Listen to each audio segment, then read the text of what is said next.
We will have first a presentation from Namrata Kale from TWI about the first project result of the project GeoSMART. And after we will have two sessions. The first session will be about the new design of electricity market policies. So the negotiator just ending the negotiation for this electricity market design, the new European directive and regulations. So for this session, we will have an update for you about EU policies for geothermal power by Sanjeev Kumar from EGEC.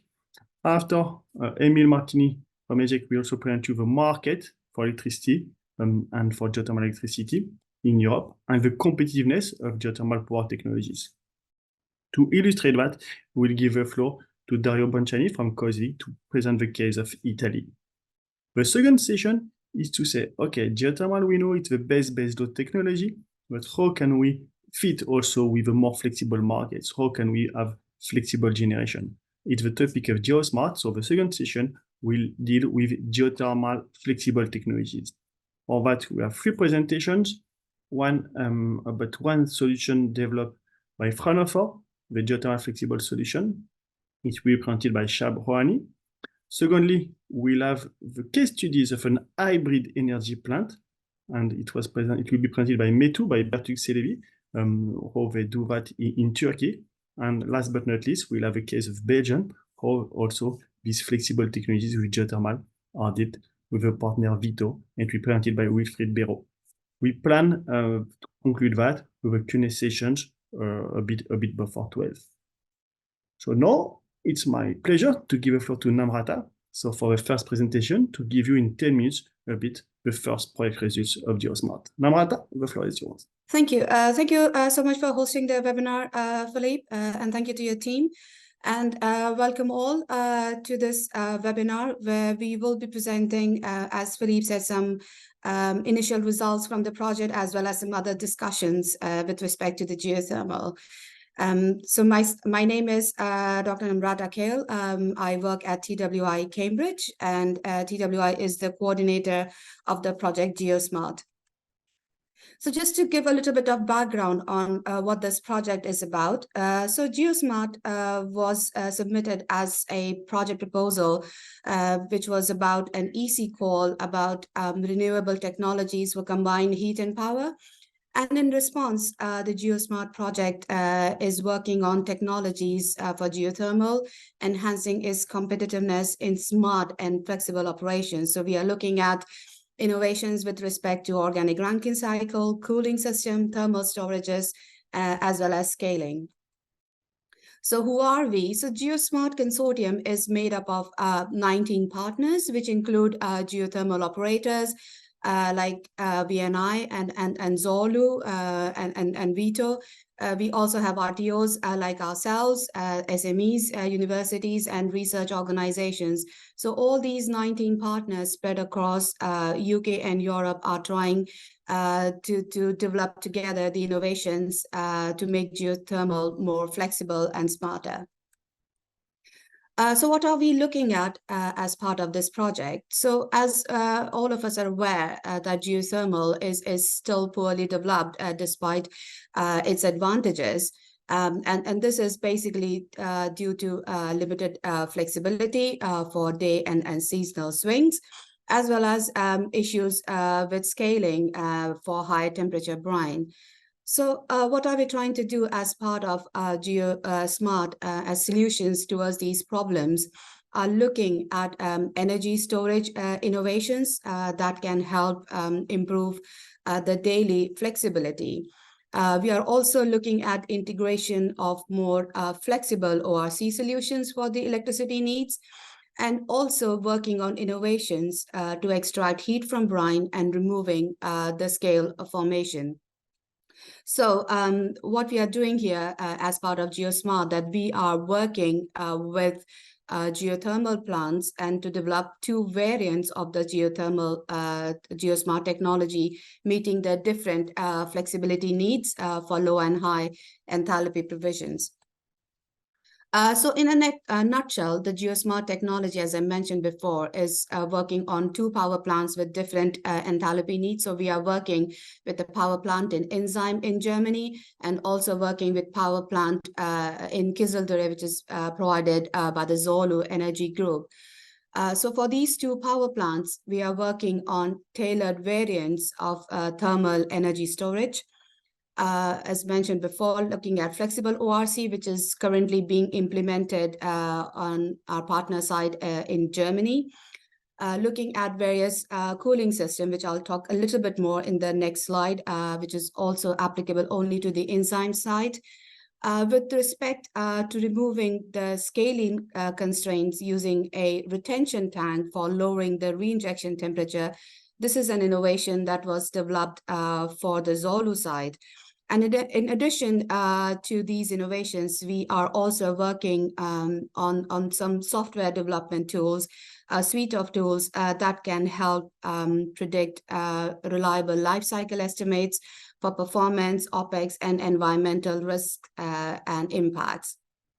In addition, partners EGEC, they are looking on the techno-economic performance of the innovations and mapping them against the future needs of geothermal. This is in collaboration with other partners, including Metu, Fraunhofer, etc., and COSWIC. They're also looking at policy formulations and evaluation of geothermal hybrid opportunities. So in a nutshell, as part of GEOSMART consortium, we are looking at cost benefits, reduction of scaling, and improving environment performance. So giving a little sneak peek on where we are with the demonstrations. As you can appreciate, since we are working with real power plants, it takes a lot of time in adapting the innovations from lab scale to the power plant scale. Although we started back in 2019, COVID did affect us, and so the progress has been a little bit slower, but it's all looking positive, and we are looking to wrap up everything by September next year. So at the moment, if we look at our partner site in Zolu in Turkey, so the design of all the thermal storage and the retention tank has been completed. The primary process design has been completed with the equipment list for the installation of these innovations has been done. The civil works have also been completed, and the site is now preparing for the complete installation, commissioning, and operation, which we plan to do early next year. And also we are looking at purchasing on the remaining parts to continue the speed. So these are the images that was shared by our team in Zolu. So as you can see, the civil work was started like kind of a month ago. The foundations have been placed. Earthing requirements are also being done. So on the right, you can see the crane lifting. This is the retention tank, which was developed by our partners in Italy, Spike Renewables. So the retention tank is aimed to like kind of reduce the silica scaling constraints and helping in the reduction of the reinjection temperature. So and then this is on the left, you can see where the separation area, where the other innovations, which is the thermal energy storage, which is currently being fabricated by one of our suppliers. So that will be installed. And then on the right, you can see the retention tank has been placed in this designated area. With respect to the Ensheim site, so these are the partners in Germany, as you can see in the images here. So they have been working on the groundwater well with respect to the cooling system. So the cooling system that is being planned is the adiabatic cooling system. So as you can see, the construction has been completed and pump has been installed and is currently being tested. With respect to the other innovations, so support spray lines and pipelines, as you can see. So these are the images provided by our partners in Ensheim, and you can also see the control cabinet. So all in all, this is the development work with respect to the cooling system. The civil works for the thermal storage it will start in 23. The order for the thermal storage has already been done, and on the image you can see the anchor that is already in place to help the integration.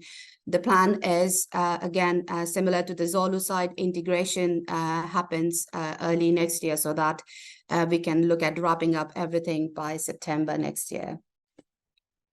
So this is our website.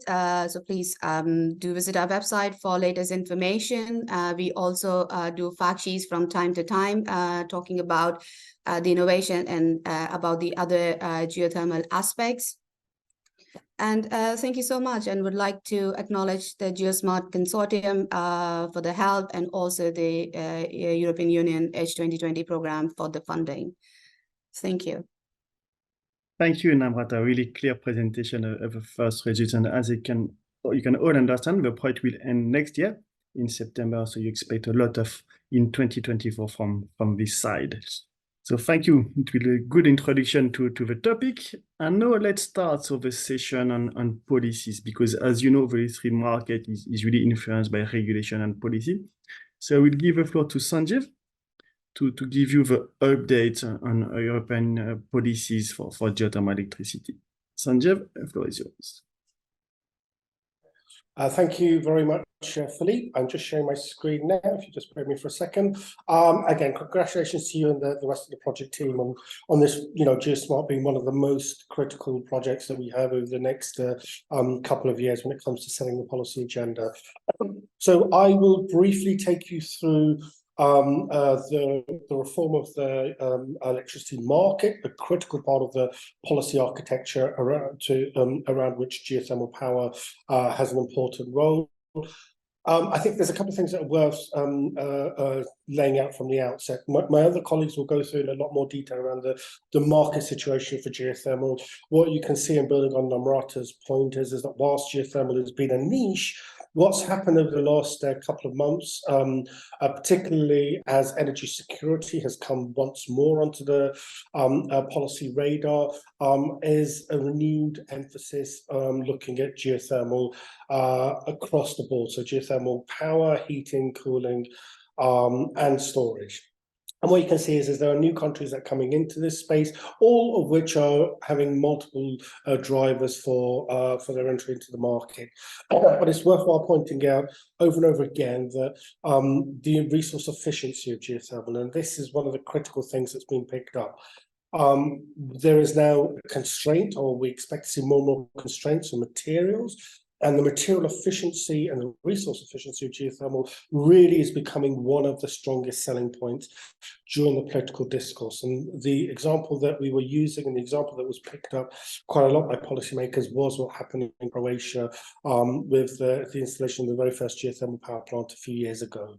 The crucial thing is that whilst it's 16.5 megawatts of electricity, it's very not as big in terms of the hundreds of megawatts of capacity that are being installed by PV and solar.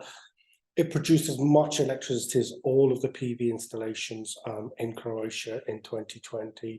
More power plants are being programmed in Croatia as we speak. And part of this is the limited impact it has on the land and a lot of non-price benefits. And this is part of the things that we try to include within the electricity market design conversation. Now, for those of you who are new to the kind of the policy space, what I thought I'd do is kind of maybe start off with why did we, in the middle of a heating winter crisis, end up having a reform of the electricity market design? It sounds counterintuitive, but actually it makes a lot of sense. And let me kind of walk us through why that happened. So long before Ukraine was actually invaded, we had significant shortages of gas being pumped into Europe. Europe's dependency on gas since the 1990s has increased, and since 2000 with the Connecting Europe facility, a public fund which has built more and more infrastructure. Europe's dependency on imported Russian gas was increased to nearly 90% of supplies. This is a significant issue. What also exacerbated the issue in the run-up to the invasion was the fact that both nuclear and hydro had considerable shortages in power production. So this just forced up the price of electricity, but it meant that there was more and more reliance on gas to provide the bridge and to be the bridging technology in the electricity mix. And gas makes roughly 20% of of the power market. And of course, gas is the price setter for electricity prices. So the higher the gas price goes, the higher everybody's electricity prices go. Now, within this, within the starting point, the policy framework just simply didn't look or provide sufficient fiscal rewards or investment incentives for baseload electricity generation, geothermal, but also predictable renewable energy such as ocean and concentrated solar power. There was also almost no support for flexibility other than and storage, other than capacity mechanisms, but capacity mechanisms were politically difficult to open up. And as we've seen before, whilst there's a lot of money available for energy savings, they still haven't really had a market driver for them. So we've just been throwing some subsidies, carrots, rather than actually designing a market to further incentivize those energy savings. All of these issues were kind of wrapped up in the nuts and bolts of the EMD discussions that they took off. What really drove the need to have a reform of the electricity market was the southern European countries, and Spain in particular. They were the first ones who said, look, we need to reform electricity, and that's partly because of the way in which the Spanish electricity market operates. It's a spot-based market, but it's also because they were in the midst of a heat wave. So whilst it was February here in Northern Europe, I can recall the day, because I was speaking to our Spanish member, it was snowed here in Brussels, but I think it was 39 degrees in Madrid at the time. So my colleague was sitting indoors, shades, all the curtains were closed, trying to stop all the hot air coming into the apartment. But that meant that their electricity system, because of the cooling needs, was running at full capacity. So what we really have is an over-reliance on imported gas or fossil methane. And then to exacerbate the issues even further, as people have started to move away from fossil-based heating into electrification, what you found is that you put even more pressure on the power systems. And a good example here is the Polish government's national roadmap for geothermal, where they expressly highlight their desire to move into geothermal.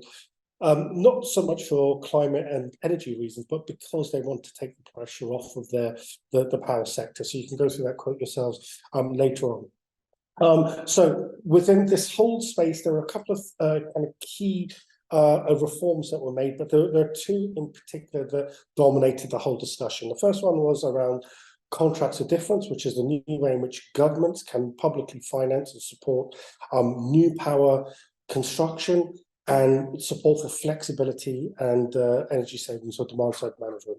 So I'm going to go through contracts of difference, and in particular, we have two-way contracts of difference. There's a slight nuance in them compared to ordinary CFDs, but I'm going to go on the assumption that this is new, so I can kind of walk us through this one. So the first thing to note is that these are only available for a select number of technologies. So the whole idea is that any new power capacity that's publicly supported in Europe will be in a couple of areas. So the number one technology was wind. The second one was solar. This is both solar PV, but also solar thermal. The third one was geothermal. You also have hydro, and I think nuclear was included in the end, but the negotiations were touch and go over this one. But the crucial thing is geothermal is recognised as being, alongside PV and wind, one of the critical technologies that policy is now looking to support. Now, two-way contracts of difference are quite important, and maybe I can just quickly take you through the graphic that we have below us. This graphic comes from the European Commission itself. I think it's the clearest one to explain what a CFD is and the type of CFD that we have in Europe. So what we, within the EU, what we're going to have in, it's important to realise that this new system will be factored in 2 years after the legislation is incorporated into national regulatory framework. So it's not going to be an immediate impact, but it's certainly the sense of direction. So what happens is that there's effectively a strike price or a range that's established. And anything that's below the range, so if you look on the graph, what is in green, where the price of electricity effectively drops and you're not getting a financial remuneration, then actually you are able to receive money from state funds in order to bring you back up to that level, up to the bottom level. Everything above that in the kind of yellow space is the normal market price fluctuations for which profitability should be attained within your technology. And then where you go beyond the ceiling, then effectively the generator would pay the money back to energy consumers, so large industrial consumers, the fuel poor identified. In some cases, there's caveats for the money to go straight back to member states to allow them to also identify other groups who may need to have that subsidy. But what this means is that you stop kind of profiteering from high energy prices, so that there's enough to make yourselves profitable, but not enough to make an operator overtly profitable, or you know, a fat cat, as they call them in the financial world. So what does this mean for geothermal? It means that you get full support for your operational costs. Now, for those of us who are familiar with the geothermal sector, whilst operational cost recovery is very, very helpful, production cost is in many ways the most important thing. And that really isn't supported at the moment. And for this, we're looking at support measures effectively outside the electricity market design. This is where we look at ways in which we can speed up the permitting process, ways in which we can have some form of risk mitigation to help the upfront drilling costs, but also direct subsidies for the drilling itself. Those are things that are going to need to be programmed nationally in order to make geothermal even more cost effective than it is at the moment. The other thing that's happened from this particular reform, and as you'll see from the slide next, is that there's much more of an incentive now where geothermal will have a competitive advantage over other technologies, is when it looks at that kind of combination of power production and heat. If other things such as storage and coolage are factored into this one as well, then geothermal becomes even more competitive. So whilst the market has been favorably designed for operational costs, there's still a production cost that we need to focus on, but actually the future for geothermal is starting to look, at least in a regulatory framework, a lot more positive than it did before. And you can start to see some of this already happening in the UK. I picked the example of the UK because this was really the first public tenders towards the end of the negotiation. So this is the kind of the bellwether, the trendsetter. And what you found is that in the fifth auctions for renewable energy in the UK, there were 3 CFDs awarded to geothermal plants, 2 to the same company, Geothermal Energy Limited, the one to United Downs Geothermal. These are for 2 5-megawatt plants and 2 2-megawatt plants. What's key here is the strike price. So the strike price here is roughly around 138 euros or 119 pounds in the UK. They run for 15 years, and you know, the order of magnitude in terms of the energy supplied is part of the reason why they were attracted to the UK government. So it's not that you're installing capacity and expecting to, you know, still rely on many other energy sources for the actual energy production itself. The advantage of these 5-megawatt plants and the 2-megawatt plants is that you're providing already a significant chunk of both power and heat in those cases. So if you click on the link, you can kind of compare this to the other prices. Yes, these geothermal plants were higher than, say, for example, the offshore, historic wind and PV plants, which make the bulk of the renewable auctions in the UK. But you can start to see that over time, one would expect the learning costs to drive the strike prices further and further down, indicating that geothermal is becoming much more economically competitive. And more importantly, that it's starting to get full evaluation for the additional services, the non-price services that it brings to the market.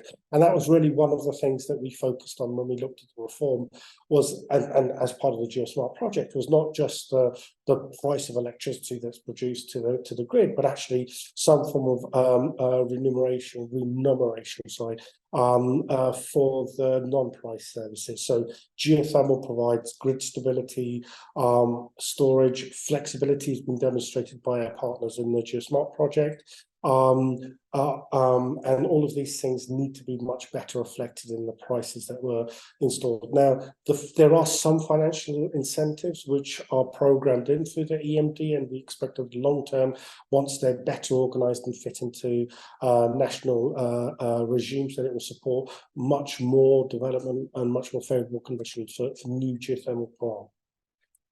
So the first thing is flexibility assessment. So each member state now has a requirement to annually report on the flexibility demands of their energy service. In particular, they're looking at both an hourly, daily, and a seasonal basis. So this gives us an indication of, or a better way in which we can start to financially value the benefits of baseload power being provided to the system, but also better rewards for the flexibility that OCR plants will be able to bring to the system. And in many cases, what it does is it gives an indication of the kind of infrastructure and capacity needed and the size of the market, which is quite important for any investor and any financer of any projects. Now, Articles 19D and E. I haven't put the text down because it's kind of legalese. I think it was just better for me to explain it to you. But what they do is effectively set out indicative targets based on the flexibility assessments that are done up above. These are indicative, which means they're not binding, but they give you a flavor of the direction of travel. Normally, you start off with an indicative target, and over time, it becomes a binding one. But the crucial thing here is that in the Commission's definition of storage, it covers both electrical and thermal, both of which are very important to geothermal as we play through underground thermal energy storage. It has both of these spaces. And part of this now means that when there are national tenders set up, that those national tenders better factor in the financial rewards for this one. I think it's just worthwhile pointing out here as well that some countries have already moved ahead. So Poland and its national roadmap for geothermal already has 100 boreholes and 100 aquifer storage target by 2040. So they're already looking into this market. And let me just wrap up in a few seconds. What are the observations from this? So some good things and there are some things that we need to improve. So the first one is that geothermal finally got political recognition. I cannot understate how important this is to the future for geothermal power and for all of the services that it brings. Importantly, there is now some form of financial reward for flexibility and for demand response, things that geothermal brings. We're still looking for better remuneration, for grid stability services. That I think will come over time, but will be kind of organically growing in every member state as they start to build out geothermal. The things that are still missing, though, and the things that we really need to address is the need to get the baseload services that I've mentioned fully recognised within the system. We also have a problem with the capacity markets, the capacity mechanisms. Still have a significant amount of fossil-based capacity within them, and that's really something that we need to drive in the future down to then create much more market space for geothermal to come on board. But finally, whilst CFDs and two-way CFDs are good, they're not good enough. So we still need to have an additional discussion to really focus on the production costs for geothermal. And then I think we'll be in a very helpful state for the sector. So whilst we're at the very early stages of this legislation being implemented, we expect by the end of this decade that the investment conditions, coupled with the rest of the legislation that's been agreed, to really create a strong investment signal for geothermal. So the future looks bright. I think I'll end on there. Philippe, back to you. Thank you, Sanjeev. Indeed, you have well done. Design the frame, the policy frame. Now let's set where we are in the market development. So Emil, floor is yours to set the scene on the market. So yeah, after this policy overview, let's have a brief look to market competitiveness of geothermal power technology. First of all, let's have a look at the geothermal electricity production at global level. Here you have, for example, some information about what's happening around the world. China continues its ambitious geothermal program as part of the Made in China 2025 strategic plan that was adopted in 2015 plan. And another important development is between the what's happening between Japan and the US, which signed a memorandum of commitment to develop geothermal. And the result should be having the development of geothermal, which could meet up to 90% of Japan's electricity demand, which would be quite huge. And as regard the rest of the world, another continuous trend is the fact that Kenya remains one of the largest users of geothermal power in the world. And the big question is when all this will translate also into a political capital. We've seen that something is moving at European level, but we hope to have further developments also around the world. So here you can see more or less which are the big countries in terms of production of electricity. And let's say that in general around the world, geothermal electricity is the main focus of the geothermal industries, which is not always the case in Europe, for example. But the interest is growing also, and the number of newcomers from the oil and gas sectors we have in the last few years. And in terms of numbers, global geothermal power generation capacity is to that 16,127 megawatts electric at the end of last year. And but the annual capacity addition remains below the pre-COVID times, and a total of 286 megawatts electric were added last year. We still have only a few countries which added geothermal capacity, 8 countries in particular, with a total of 16 additional capacity. As regards the geothermal electricity production in Europe, some key figures. So we have 142 geothermal electricity plants and more than 3 gigawatts electric installed, and more than 22 terawatt hour produced. And all over Europe, 55 geothermal plants are developed for production, and more than 100 projects are investigated. So our expectation are that we expect more than 30 wells to be drilled in the next 3 to 5 years for geothermal electricity power plants. Maybe the problem in the expansion now of the market is that the electricity demand in Europe is stagnating since 20 years, more or less. So this could be an issue for the power decarbonization and the demand for new geothermal power plants, even though the growth of this sector is not only linked to the to a growing electricity demand in Europe, but also to have geothermal as a green and flexible and baseload alternative for the power generation. So this should be also the aspect we should highlight when trying to develop the geothermal electricity market. It's important to underline that this year we are celebrating 110 years of geothermal power. And the oldest geothermal power plant is still in operation is from 1986.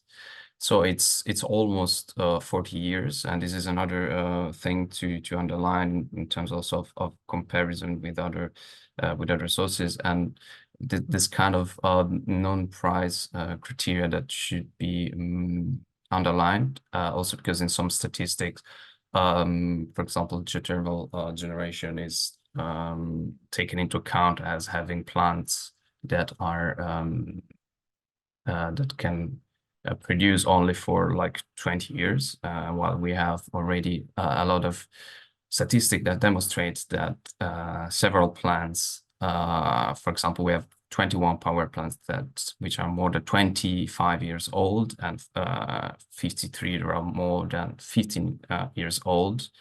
And we're still 4 running plants that are running since the 80s, 17 from the 90s, and 32 plants from the year 2000. So these are also interesting statistics to showcase. And the geothermal electricity market is now entering a new development phase, with many plants to be put into operation, as shown before. So in total today, 43 projects are developed and 140 are investigated. So here you can also see more or less the situation in Europe. The 3 biggest countries in Europe, both in terms of existing plants and plants under development, are Iceland, Italy, and Turkey. But as shown also in the presentation before, we have some newcomers and some states that are developing quite a lot, in particular Croatia, as you can see, and more in general Central Europe. We have also new plants and big production, for example, in Bavaria. And now there are big developments also in Eastern Europe, like Hungary and Slovakia. So here you can see, for example, the situation of the more mature markets on top, and the emerging markets. So as regard the major markets, as I said, Turkey and Italy are still have the biggest numbers, but it's important to underline, for example, the number of plants in development in Germany, which are quite a lot. Whereas for the emerging European markets, as I said, Croatia has a big momentum right now, but also some other countries are trying to develop, like Greece, for example, and Spain, and as we have seen also the UK is investing lately on that. And of course, one of the main thing to underline is the capacity factor of geothermal plants, especially in comparison with other renewables. So you can see that the difference is quite huge, quite big. So only nuclear energy is a bit closer to geothermal numbers. But as regards, for example, solar, wind, and hydropower, that there's practically no comparison in that. And as you can see, the average load factor can change a bit depending on the countries, but our average is still the highest among all the green technologies. A few words about competitiveness. So we try to summarize a bit which can be the actual cost of different kind of geothermal power plants. So the first plant is a flash turbine. So maybe the most classic type of plant, which have quite high temperature. Here we gonna show you the cost structure of a 20 megawatt electric type of flash turbine plant. As you can see, the cost can be the total cost can vary between 36 million and 66 million, more or less, of total expense. And of course, the big part of it, as underlined before, is due by drilling costs. But for example, we have also another model, which is the 10 megawatt electric binary turbine. So this technology has been developed a lot in later years. It's quite efficient, quite effective, but it's also a bit more expensive than the other. So it's between 77 and 97 million. And the last example is cogeneration of heat and power, which is the most, which underlined also the flexibility around geothermal electricity. And you can see that here the costs are way less than the other two examples. And it's important also to develop this technology, because it really makes geothermal a flexible source of generation of, in this case, both power and heating. As regard other criteria, a criteria that is always taken into account is the LCOE, also in comparison with other energy sources. I think that this criterion is posing some problems, in the sense that it doesn't really take into account, as we said, all other non-price criteria, for example, as the base load that we mentioned before. So it's important that also when considering, for example, contract for difference, but also the criteria for financing at EU level, it's important to take into account other sorts of other criteria, let's say. Here the graph taken from IRENA, for example, shows that there have been growing LCOE in the last 10 years. This can be due maybe for the fact that we before 2010 were used the best areas for electricity production, and then it was a bit more difficult in terms of extraction, and also other technologies which were a bit more expensive, like the binary plants were used. So this can be explained by several reasons, but again, it's not only about LCOE. And here, for example, we have a comparison of different criteria. So it's not only, for example, the total installed cost and the levelized cost of electricity, but again, if we consider the capacity factor, we can see that we are way more competitive than other renewable sources. And here again, just to show that this statistic also, again, taken from IRENA at international level, are a bit strange in terms of how the way to interpret it, because, for example, then it shows that the LCOE in the last year, so between 2021 and 2022, went down a lot, minus 22% of as regards geothermal.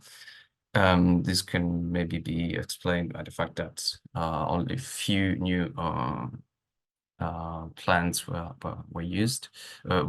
implemented, but again, the main message here is to take into account different criteria. So not only LCOE, but baseload capacity factor, and the flexibility, as we said, also as regard the combined heat to power generation. So this is it from my side. Thank you. Thank you, Emil. So indeed, we started presenting the policy framework. Now you have seen a better view of what is the market for geothermal electricity. And now it's time to illustrate that with a case study. So Dario, I will give you the floor to explain us a bit the situation in Italy. Dario, the floor is yours. Okay, can you see the presentation? I think yes. I confirm, floor is yours. Okay, thank you. Hello, everyone. I'm Dario Bonciani. I work for the Consortium for the Development of Geothermal Areas, which is based in Italy, and it's partner of the GEOSMART project. My presentation is mainly focused on the main policies and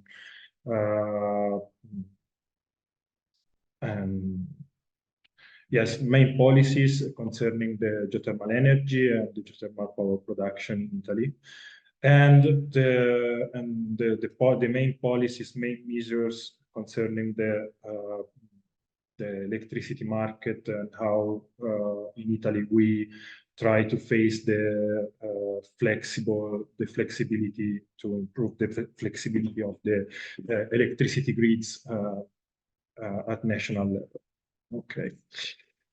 So to start, the main reference law concerning the geothermal energy and the geothermal power production is the legislative decree 22 of 2010 that launched the liberalization of the geothermal market. As you know, Italy has a very long-lasting geothermal market that was a monopoly up to 13 years ago. The legislative decree classifies the geothermal resources according to the temperature and the depth of the and size, depth of the resources and size of the plant. It launched an inventory of geothermal resources. It sets the processes and timing and duration of the exploration permits and the geothermal lease, and provides instructions to build the plants, the geothermal power plants. Then it proposes some measures to make the to ask the permission to build a small pilot plants with reduced environmental impact, and it sets the license fees for geothermal power plants. Now the authorities in charge for the authorization for geothermal power plants are the regions, apart from the innovative plants with reduced environmental impact, which are in charge to the Ministry for the Environment and the Economical Development. So far, all the installed power plants are working as base load, so they provide a constant energy, a constant electricity during the whole year as base load. Okay.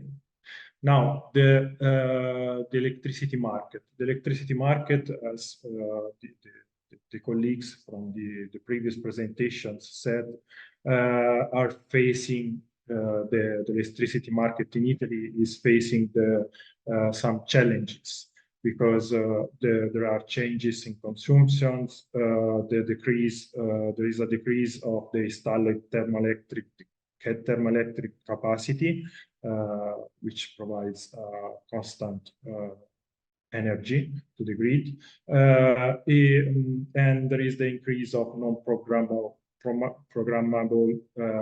renewables. So this impacts on the electricity grid. There is a reduction of the energy prices, and there is a price volatility.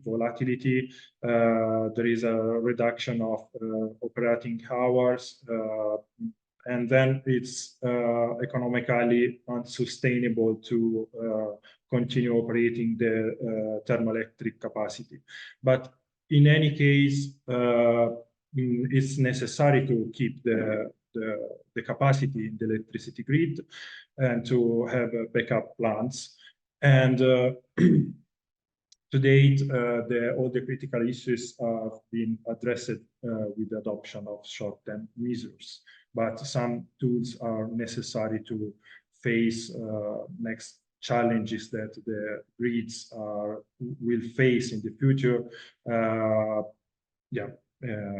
There are some measures that should be undertaken. And this includes the capacity market, storage system, and intervention on the grids and other measures. The current solutions to address the challenges for the Italian electricity market are the market for ancillary services, which is a tool with which the Italian transmission system operator, which is Terna, uses to procure the resources for the management and the control system. These include the resolution of intrazonal congestions, the creation of energy reserve, and real-time balancing. So this kind of market operates in the medium short term, and it's based on the energy generated. The capacity market is a market that works with auctions. It's a sort of compensation buffer for the Italian electricity system, and it works in the medium long term, and it is aimed to keep in the future to keep the capacity of the electricity production in the electricity grid. It is open to all the technologies. It's open to both programmable and not programmable plants. It's also open to consumers and to renewable energies. The market for ancillary services is not open to renewables. But the capacity market is it can combine it, so the auctions and the bonus cannot be combined with incentives for renewable energies. And there are some obligations that the operators should comply with, and there are the right to receive from the operators to receive fixed annual bonus from the TSO. For the future, in 2025, there will be a change of these markets with and will come in force the integrated text for electricity dispatching. The objective is to guarantee the constant balance between electricity production and consumption, and to guarantee the security of the electricity system. So it will be a system that will ensure the selection of the most efficient flexibility sources for specific needs. It also mentions new developments, and yes, and it will launch dispatching model which all the grid resources can have a role of producer and consumers. So it will be also in this case as well, the market will be open to producers and consumers at the same. And there will be no power limits to participate in the service markets. Now, a short overview on the most recent policies concerning the energy sector. This is the Integrated National Energy and Climate Plan. That review of this plan was submitted on last June to the European Commission, and the key aspects for the geothermal power are moderate growth. Despite there is a large untapped potential in Italy, this plan concerns a moderate growth of geothermal power by 2030, and it mentions a long-term incentive mechanism to promote the construction of innovative power geothermal plants.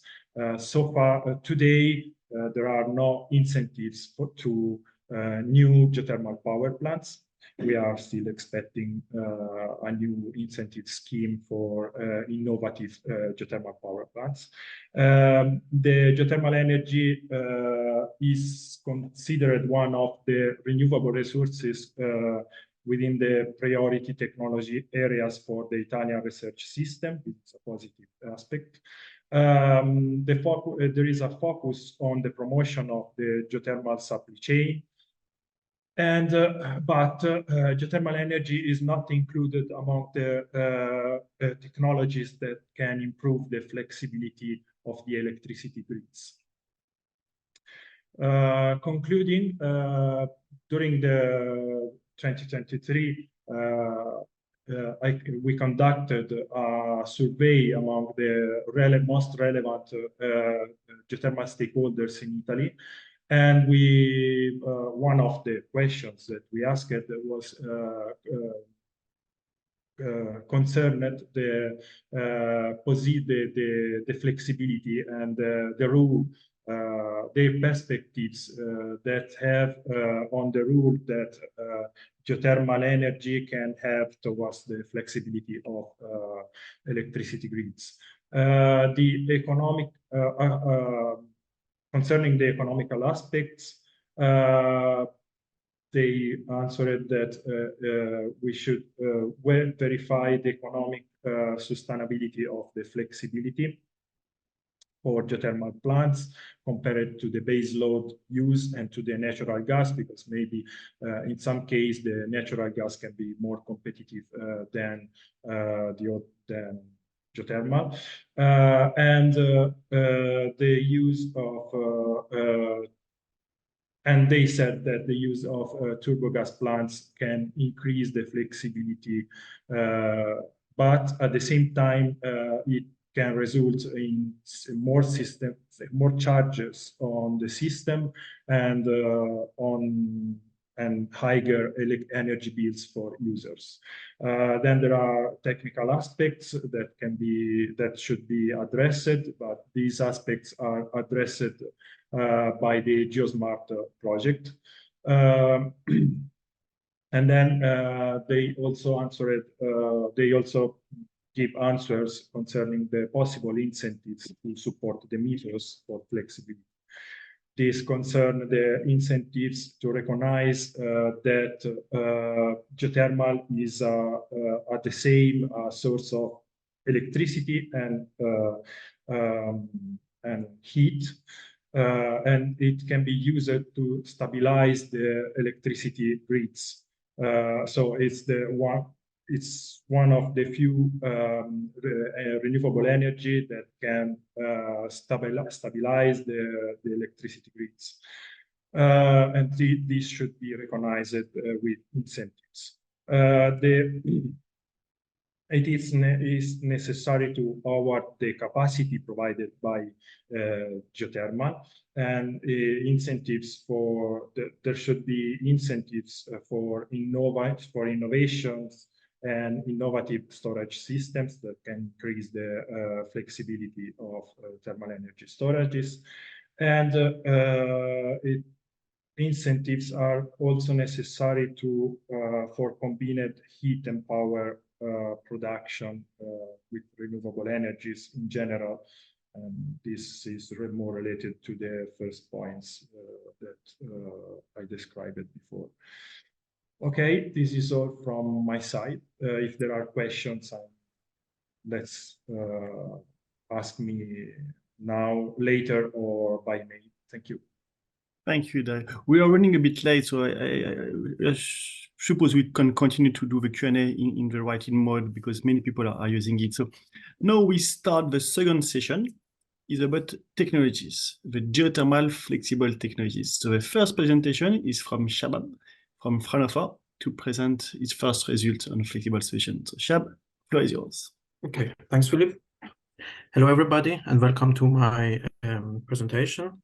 My name is Shahab Rohani. I'm working as a researcher at Fraunhofer Institute for Solar Energy Systems, or short Fraunhofer ISE, which is the largest research organization for solar energy in Europe. We are based in Freiburg, Germany. So my presentation today is about hybridization of geothermal plants and concentrating solar power, known as CSP technology. Let me choose the laser. Okay. So hybridizing power production technologies have been in use since decades due to economic benefits. So higher efficiency and lower fuel consumption, and at the end a lower cost of electricity. But in today's electricity grid, in which the share of renewables are increasing, the focus is of course on hybridization of renewable technologies. Part of the reason why hybrid renewables are attractive today is the reason same as hybrid conventional power plants. But in the context of renewable technologies, we of course don't talk about saving fuel, but reducing the cost, higher efficiency, or in some cases, like in geothermal technology, conserving renewable resources. But additional to this, renewable hybrids can also contribute to the stability of the future electricity grids through an improved capacity factor and dispatchability, something that is crucial for the expansion of renewable dominated grids. So when we talk about hybridization in the context of renewable technologies, one can talk about three different types of hybridization. We have virtual power plants. As you can see here on the right top side, you would have two different power plants, not necessarily locating beside each other, could be far from each other, and they are being operated sort of independently, but also there is a coordination in the operation of two power plants on the grid level.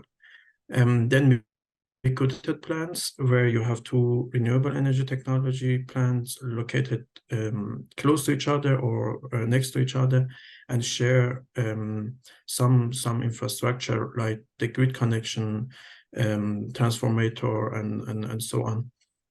And then we have a full hybridization on the component level, and this is the area where we are located now with our studies. You would have different renewable technology integrated or interacting on the component level. In our case, we are talking about geothermal and CSP technology integration. And one example, or the only example of this type of hybridization, the only commercial project is the Stillwater power plant in the US. So very quick introduction to CSP. CSP works with concentrating the solar radiation. We concentrate solar radiation to the focal line or focal point to heat up a heat transfer fluid. If you don't concentrate, the radiation density is not enough to reach high temperature. So only one part of the solar radiation can be used, of course, for concentration, because otherwise it will not heat the focal point. And this is a direct normal irradiance, which, if you can see it in this picture, would be the rays that are directly coming from the sun and hitting the mirrors here. Every other parts of the radiation can be, of course, reflected, but will not hit the center. In commercial applications now, we have three collector technologies in CSP. The main categories are line focusing systems and point focusing systems. The first two from left are line focusing systems where direct or DNI is being reflected into a pipe in the focal center of the mirrors. On the left side we have shape mirrors, and in the center we have flat mirrors, multiple flat mirrors, and in both cases they are tracking the sun in one axis with relative lower concentration, enough for temperatures up to 500-600 degrees. And we have heliostat field and a central receiver system, where thousands of heliostats are focusing on one single point in the center of the plant with a much higher concentration factor, where you can reach a much higher temperature, and the efficiency is also a little bit higher. Talking about real installed projects globally, most of them today is using parabolic trough technology. More and more plants are like the projects on the pipeline today are being also using also solar tower systems, and we have also a few Fresnel technology in use today. CSP is now used commercially for temperature range between 100 and 560, depending on its application. It can be used to deliver heat to industrial processes or be used directly as the heat source for a thermal power plant for energy, for electricity production. The advantage of CSP compared to other renewables is the possibility to store energy relatively easy and feasible in the form of thermal energy. And this makes it possible to deliver electricity, of course, or heat on demand, even after sunset or during cloudy periods. So now coming back to geothermal and CSP hybridization, why it could be a good match, actually. So there are mainly two reasons for that. The first one, I categorized it under unused turbine capacity. So if you look at the graph here on the left side, this is from a real geothermal power plant with the air-cooled condenser, where you can see first the maximum power production on this summer day is 70% of the design power production of the plant. And secondly, as we go with the temperature higher, with the ambient temperature higher, the efficiency of the plant reduces significantly, so that at some points in the noon or towards the noon and afternoon, we have less than 40% of the design power production. So that means you have a lot of unused capacity of the components that are installed and cost initially. Looking at the DNI curve for that summer day, you can see that exactly during the time where the performance is reducing due to ambient temperature, we have a very good DNI resource. If we use it and combine CSP into, or integrate CSP heat into the geothermal power plant, we could get theoretically a curve like this for the power production. So you can see a lot of this area between these two curves are now also used and for electricity generation. This can be even improved if we use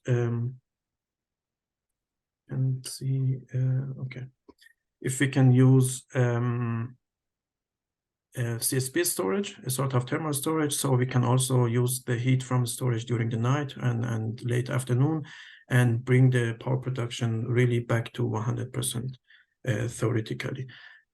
So one could say the limitations and advantages of two technologies can be really complementary, and that's why this is a good match, actually. But there is another reason why hybridization of CSP and geothermal could be beneficial, and this is the efficiency enhancement. So CSP typically offers higher temperature than geothermal or than conventional geothermals. So far, we are not talking about deep geothermal at the moment.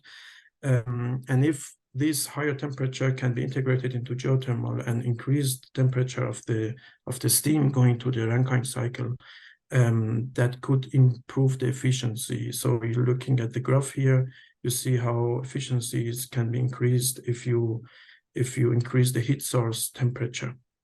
So in the previous slide, if you know the Carnot efficiency, it's mainly about the temperature of your cold end and the temperature of your hot end. So in the previous slide, it was more about cooling capacity where the T cold is affected, but here it's about like increasing the hot temperature of your cycle. So that would have also, of course, some effects. A positive influence would be that the steam quality at the end of your low pressure turbine will be increased, which is good for the lifetime of your turbine. But on the other hand, the risk of thermal stress would be a little bit higher because your turbine was originally designed for lower temperature, but that could be solved with some minor modifications. So this is a little bit a messy slide, but I just wanted you to have a little bit of overview what concepts are out there in the research area about hybridization of CSP and geothermal. There are quite a lot of different concepts. On the left-hand side, we have, for example, a topping cycle CSP and a bottoming cycle geothermal, where both systems have their own turbine and generator. It's the same for this case in the middle of the presentation. This is also a topping cycle and bottom cycle. There is also very innovative solutions where you would use tower technology with very high temperature and CO2, supercritical CO2 as your working fluid, and use geothermal resource as preheater or additional heat supply to your turbines. And on the right-hand side, it's more concepts where geothermal and CSP heat, they share turbine and generator, and CSP heat is being injected into geothermal fluid or as preheating. The image on the right side here, it's the Stillwater power plant, the only existing combined CSP and geothermal power plant. It uses also this preheating concept of the geothermal fluid before going to the plant. In our case, our study case is the Kızıldere 2 power plant in Turkey, which is an 80 megawatt power plant. So the nominal power is 80 megawatt. Our hybridization concept for this plant is same as preheating the geothermal fluid or further heating the geothermal fluid. Here we will have a solar field loop where the heat transfer fluid of the solar field of the CSP will be used to further heat part of the geothermal fluid in this case. So there are different wells, and we will use like one well with lower temperature to increase the temperature. So some shots from our Epsilon simulations. This is the current status of the or the assumptions of our study. The power plant is producing more or less 60 megawatts, so still 20 megawatt of unused capacity. We considered or assumed getting geothermal fluid from a nearby well, which is a retired well, which has a lower temperature, and integrate a solar fluid into the geothermal fluid coming from this well, and further heat it up to the original or to the design temperature of the plant, and mix it with the geothermal fluid of other wells. In this way, we could then reach 80 megawatt. The design nominal power of the plant, we used Eurotrough 150 collectors with the temperature from 290 to 390. They use thermal oil as heat transfer fluid, and each collector has 150 meter length. Very brief summary of the results. We ran optimizations with the number of collectors. We varied it from 10 collectors to 70 collectors, and we stopped there because with 70 collectors we could reach the design capacity of the plant. We didn't want to go beyond it because we respected the maximum allowable mass flow rates and temperature of the plant. And on the left hand side, you can see the overall efficiency of the hybrid plant, which remained more or less constant. So as conclusion, this type of hybridization can be beneficial. In this case, we could increase the power production by 20 megawatt, and preliminary financial calculation or economic evaluation shows a payback less than 5 years, but we need to investigate more and refine our economic assumptions till end of the project, and we will have more clear idea about the LCOE, levelized cost of electricity, and payback time. Future studies would include a GIS study to identify potential sites where both geothermal and CSP resources are available. We can change the CSP technology and run optimization to optimize the land use, because that could be challenging sometimes close to geothermal plants to find enough area to install your collectors. We would include the CSP storage in the simulation. So far, there was no storage included. And we would also investigate the integration of PV into the system, so kind of triple hybridization. That was from my side. Thank you for your attention. Thank you, and especially thank you indeed, Charles, because we know that this morning you are not feeling well with a bit sickness. We appreciated you could deliver your presentation. Thanks a lot. My pleasure. Now we continue about this description of a geothermal hybrid plant, and I give the floor to Mitu, and it's Bertug presenting from that. Bertug, the floor is yours. Yeah, thank you, Philippe. Let me share my screen. Oh, hello, everyone, and welcome to my talk. Welcome to the webinar again. I'm Bertug Çelebi. I'm a research assistant at the Middle East Technical University in Turkey. And today I'll talk about hybridization opportunities of geothermal power plants with concentrated solar thermal and biomass. Shahab gave a really great overview of the hybridization concept, and I will give 2 case study examples to demonstrate that. So the outline is as follows. I will talk about the motivation of this study, and I will give an example which was published in 2021, which includes hybridization of geothermal with biomass. And then I will talk about our new research, which also includes CST, or concentrated solar thermal. Then I will conclude and give an outlook of where we are. So this research is in the scope of GEOSMART Work Package 8.4 activities. And with this research, we're trying to improve basically the geothermal power plant's performance. And the key thing here is geothermal power plant's performance declines over the years due to this resource underground getting weaker. And this weakness in the resource shows itself as a decreased enthalpy or a decreased mass flow of the geothermal brine. Since the mass flow of the brine decreases, also the mass flow of the steam running through the geothermal turbines decrease, and there happens a capacity in the geothermal turbines not utilized. So we want to target that and try to utilize that as well. For case study, we've used Zorlu's Kızıldere 1 and 2 sites. The published work uses Kızıldere 1 site, which is a single flash power plant, and our current work works on Kızıldere 2 geothermal power plant, which is a triple flash and binary hybrid plant producing 80 megawatts of power. So, in conclusion, we want to improve the plant's performance and also make the plant more flexible and more dispatchable. So, why these 3 technologies? We want to use these 3 technologies because, in theory, they're all thermal processes and can, in theory, again, run the same process or help run the same process. And Denizli, Turkey, where the site is located, is a good potential, has good potential for all of them, as you can see by the arrows. On the left-hand side, it shows the solar radiation or solar resources. It's got good solar resources and also great geothermal resources.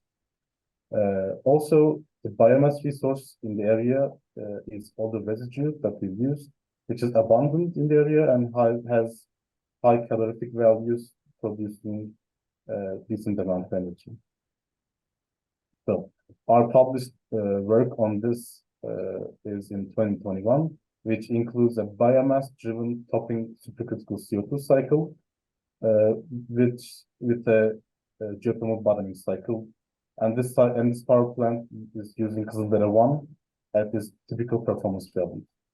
So with this biomass topping cycle, we're using supercritical CO2 as the working fluid, and it runs at a much higher temperature than the actual geothermal power plant, which is around 550 degrees Celsius at the turbine inlet, and generates power on its own, which also, as its waste heat is utilized in the bottoming cycle.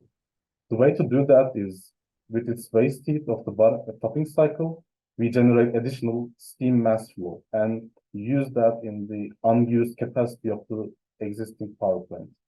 So with this hybridization, we can increase the geothermal turbine steam flow from 19 kilograms per second to 31 kilograms per second. This part is crucial because in our recent work, we also targeted this opportunity. Now, our recent work, which includes both CST and biomass hybridization, we're using Kızıldere 2, assuming typical performance values. Now, we have 3 aims, and correspondingly, we have 3 methods.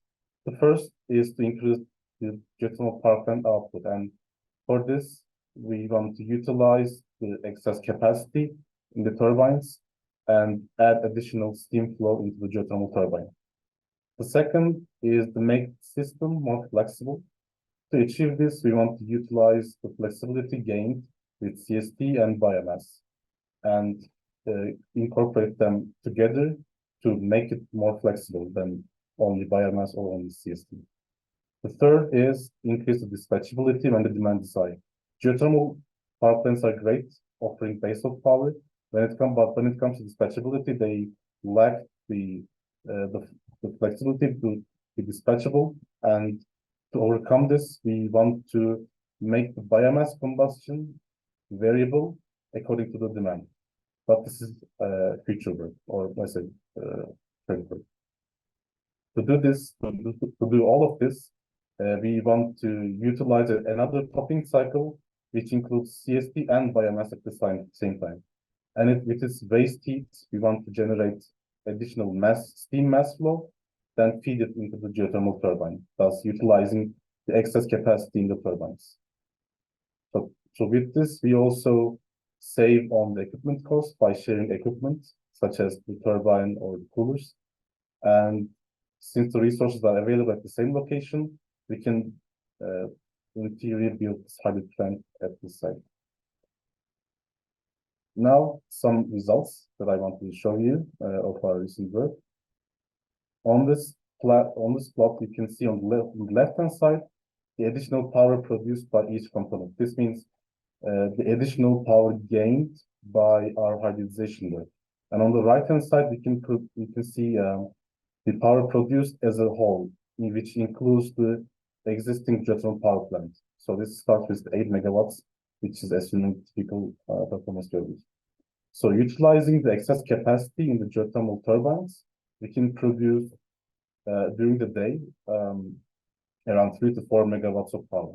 And on top of this, we can have the solar resources, which on good days, such as in summer week in August 1st, so in summer week in August, we can produce around 10 megawatts during the day when the solar radiation is available. And on top, we have the biomass combustion, which is constant in this case. So in this hybrid concept, the CST and biomass runs together in the topping cycle.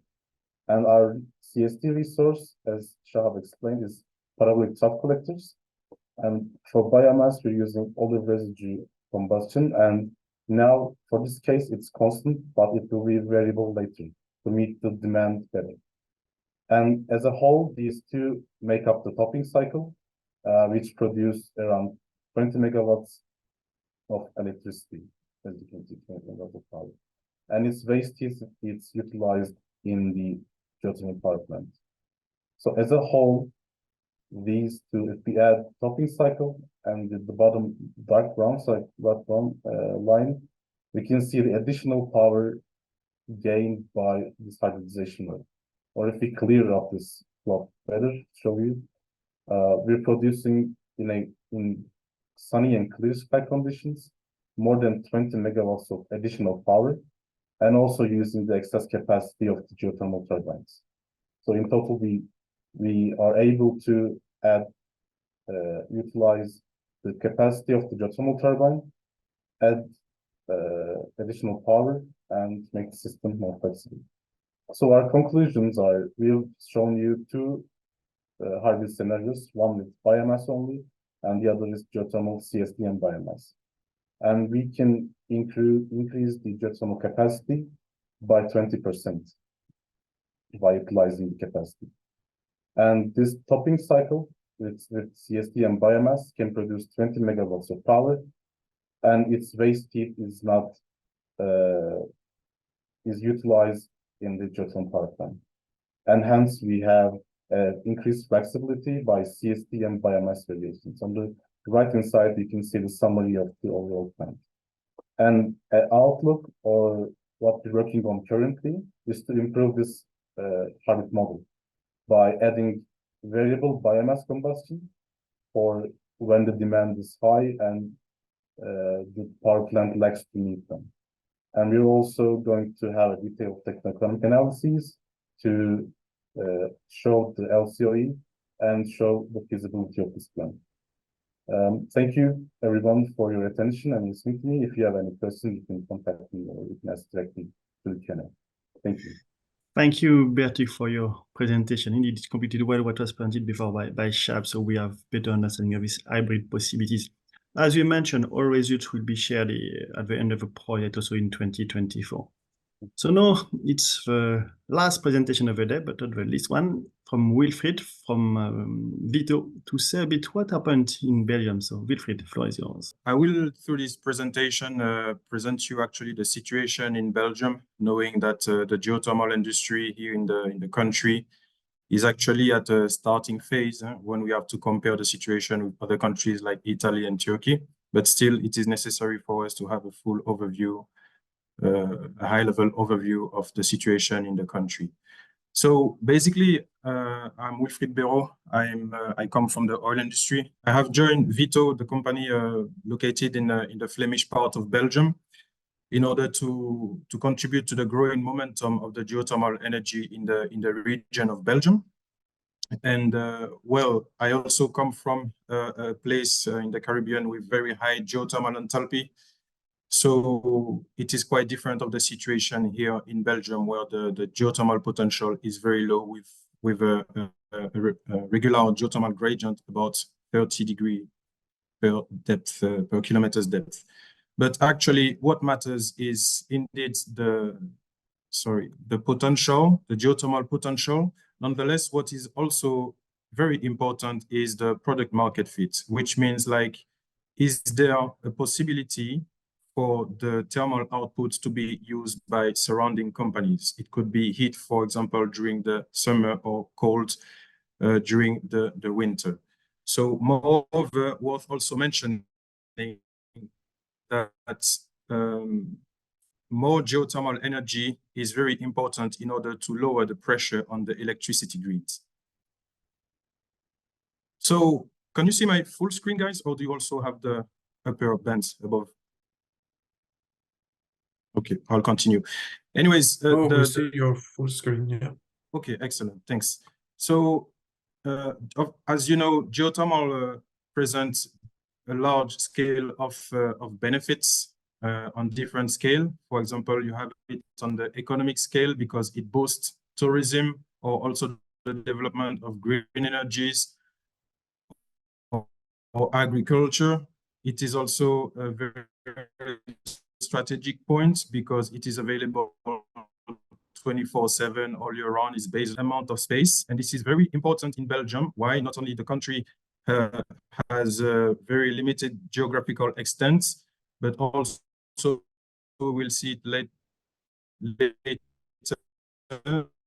The geothermal, the geological context is energy. Then we also have the social aspects to be considered, because it creates a lot of jobs in the subsurface analysis, including drilling, for example, which are really relevant jobs for the future, as they are also connected to everything related to CO2 storage and hydrogen storage, which is really relevant to move towards a net zero industry. And of course, you have it on the environmental aspect, because it promotes the development of energy with low carbon emissions. But all these advantages are good, but it also comes with a set of different challenges.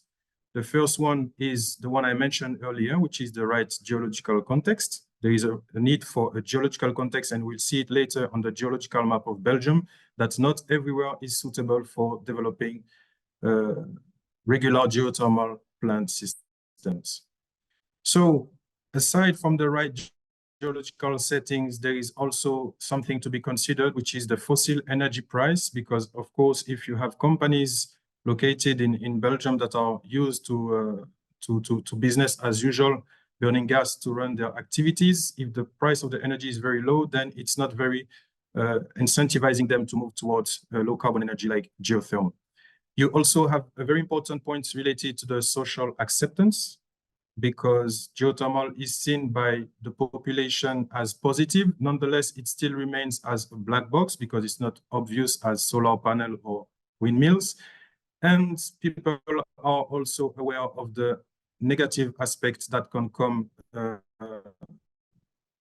as associated with some of the geothermal plants, which is the induced seismicity. So the population can be scared about these aspects.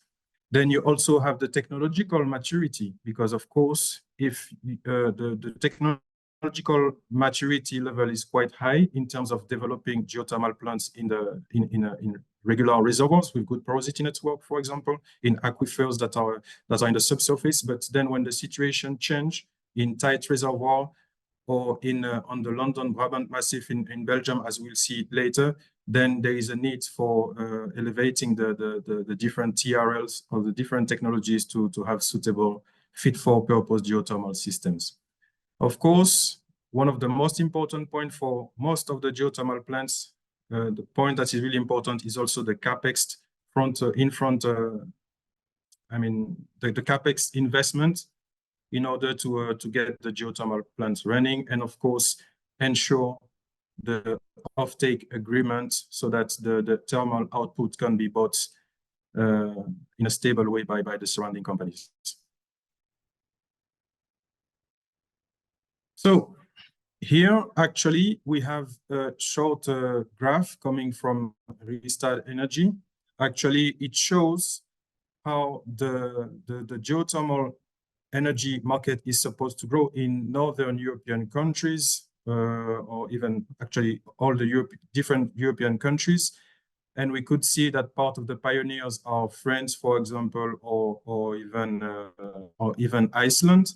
The Netherlands have recently taken part of the race. And of course, we can also see that the potential, the investment is meant to grow up to $7.4 billion from now until 2030, with 6.2 energy. So having said that, we could see the geothermal energy here as a different business locally in the region of the rivers have contributed to the development of cities that have often been developed along rivers for their inherent benefits such as trade opportunities. So also see geothermal energy here in Belgium as a nature-derived asset in order to boost the economic growth by creating, for example, business environment that matches the needs to tackle local challenges. Should it be like district heating, as I said before, wellness center, dairy processing, or malt beverages, for example. So this is the situation in Belgium. Actually, I guess you know that the country is split in two. We have a part which is Flanders and the other part which is Wallonia.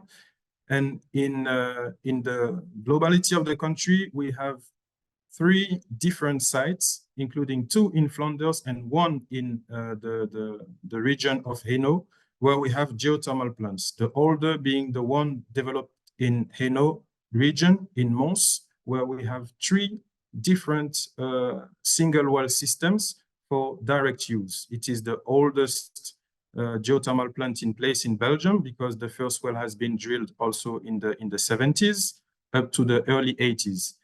And we have more recent projects like the one that developed by Vito, the company I work for in Flanders, where the first well has been drilled in 2015. And this specific project has actually been the first one in Flanders, other companies to develop such energy for the development of their industry, like Janssen Pharmaceutica, for example, who is also doing deep geothermal system via a doublet with the first well in 1990. Regarding the geological sum of my colleagues at Vito, Belgium, going from Bruges, going from toward the southwest, going toward Liège, we can see the London Brabant Massif. And on this massif, it is really difficult, almost impossible even, to develop a geothermal system with a doublet, because we are in a condition where we have almost no reservoir to be found to develop such technologies. So this limits the extent of the locations where we can actually find reservoirs that are suitable to develop geothermal energy. And this has another implication, which is it is not only limited over spaces to develop geothermal energy, but also we have to be careful about if, for example, one company is developing a geothermal project, we have to look into interferences because the space is rather small. It is important to take all those parameters into account.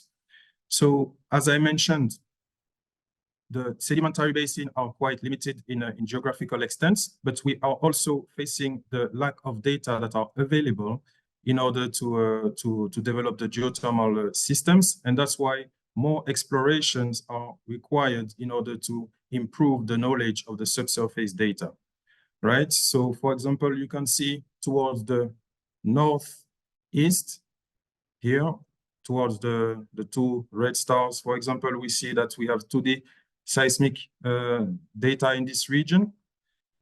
And also we have some of the Walloon region that have been explored, but we can see that this part is largely explored and more data to be acquired, not only to this source. When you talk about developing reservoirs that are in the subsurface, it is really challenging to perform with only 2D seismic data. Actually, more data are required to have a better image of the system, to know where we drill and to know exactly what we are targeting. Of course, being on the Brabant Massif in the middle of Belgium doesn't mean that no geothermal system can be developed.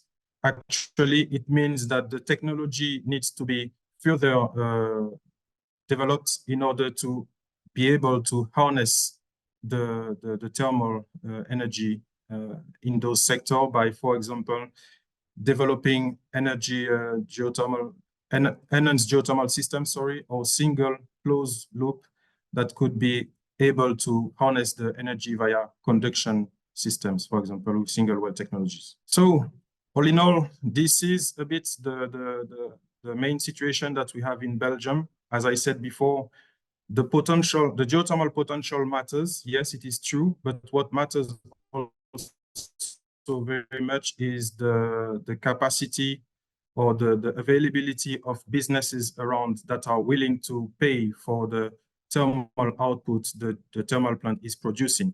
And we can see it as such, where we can use the thermal output based on different trench section, for example, between 10 to 20 degrees, then we would be providing heat to the fish farming industry, aquaculture, or any companies involved in de-icing or keeping temperature above 0 in warehouses, for example.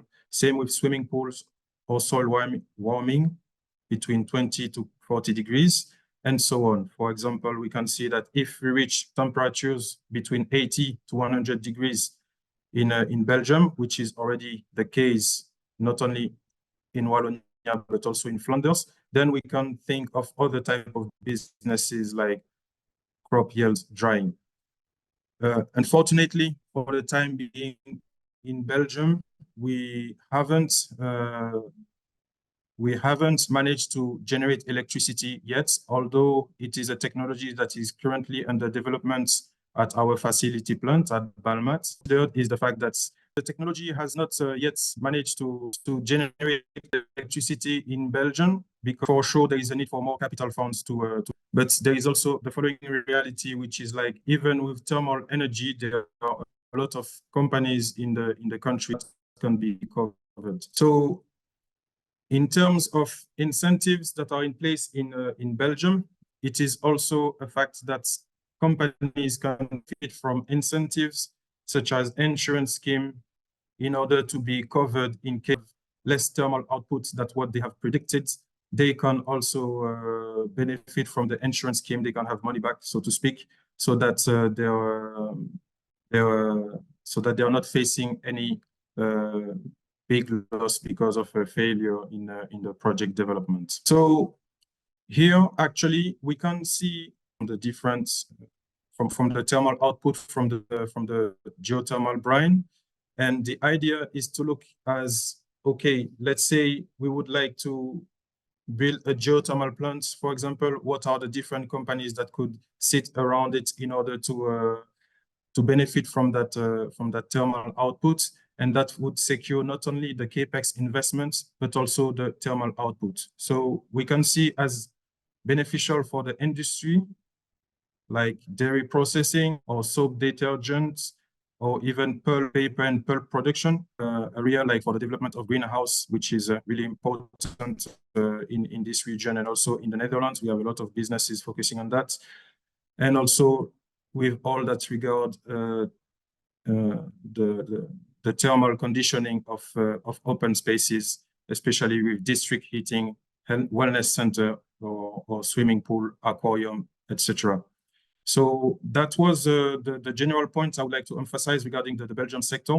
So for the time being, there is no question about generating electricity based on the level of the current technologies. But for sure, here we are more in a mentality of first, let's develop the thermal energy, and then we will be able to match the technological advancement that are being, for example, developed in Turkey or in Italy. And that's it for my part regarding Belgium. Thank you, Wilfried, for this presentation and the picture of Belgium. Indeed, we had some issues sometimes with you. It was maybe the connection, maybe because you don't have enough geothermal electricity yet in Flanders to provide all the IT for Belgium. Let's see if having more. With that, we are close to the end of the webinar. I hope you enjoy it. For us, it was a pleasure to deliver this presentation. It's just a first one, because you will see in 2024 we'll have more to report to you, because you understand that the priority is at the end, but not yet at the end. We still have 1 year to work until September 2024. So you will see other webinars and physical events next year to report all of you. I thank you all for having attended this webinar. I thank you the speakers, all the presenters for these really interesting presentations. All presentation will be available next week, also the recording of the webinar. So for all of you, it will be available. And before to conclude, I just invite you to a new webinar we organize next week. It's a bit different, but there's a link also with electricity about cooling and how we should mitigate each urban island, the cooling demand, how the electricity systems can answer the peak load in cooling demand. So how to have what is the potential for sustainable cooling in Europe. So it's next Monday, 2 o'clock Central European time. So hope to see many of you there. And with that, I wish you a good end of the day, a good weekend, and see you on Monday and this new webinar. Bye-bye.